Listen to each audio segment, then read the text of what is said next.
And இன்னொரு ஒரு சூப்பரான விஷயம் கேள்விப்பட்டோம். விஜய் சார் படத்துல நடிக்கிறது அப்படின்றது எல்லாருக்குமே ஒரு பெரிய ட்ரீமா தான் இருக்கும். கண்டிப்பா பர்டிகுலர்லி உங்களுக்கு ஒரு சீன்ல வந்து இப்படி பண்ணுங்க அப்படி பண்ணுங்க கேமரா பாருங்க எல்லாம் சொல்லி கொடுத்தாரு அப்படின்னு கேள்விப்பட்டோம். அந்த எக்ஸ்பீரியன்ஸ் எந்த படத்துல நடந்தது? எனக்கு வந்து கத்தி படத்துல ஓகே. சார் கத்தி படத்துல சார் கூட நடிக்கிறதுக்காக ரொம்ப ட்ரை பண்ணேன். ஆடிஷனுக்கு கிட்டத்தட்ட ஒரு 300 பேர் கிட்ட போயிருக்காங்க.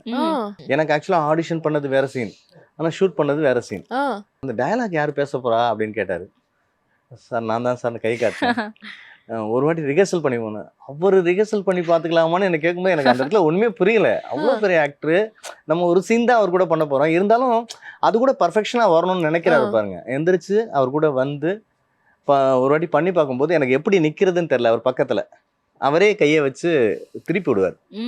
திருப்பி விட்டு சொல்லி கொடுப்பாரு. அப்பதான் நினைச்சேன், சரி, அதாவது இவங்க ஒரு லெவல்ல இருக்காங்கன்னா அவங்களோட அந்த தன்மை இருக்கு இல்லையா, உண்மையிலேயே மறக்கவே முடியாது. விஜய் சார் கூட அந்த ஒரு சீன் தாங்க என்ன வேற லெவலுக்கு கொண்டு போச்சு.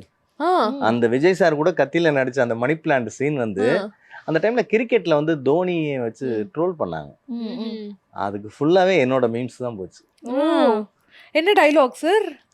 அதாவது நீ வாழ்க்கையில ஒரு செடியாவது நட்டிருக்கியா அப்படின்னு கேட்பாரு.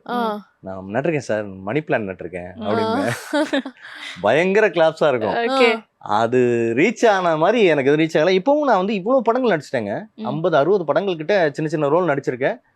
தொடரி படத்துலாம் த்ரோட்டா கூட நடிச்சிருக்கேன். ஆனா பாத்தீங்கன்னா இன்ன வரைக்கும் எங்கேயா பண்ணா சார் கத்தியில நீங்க நடிச்சிருக்கீங்களே, அதுதாங்க இன்ன வரைக்கும் கேட்டுட்டு இருக்காங்க.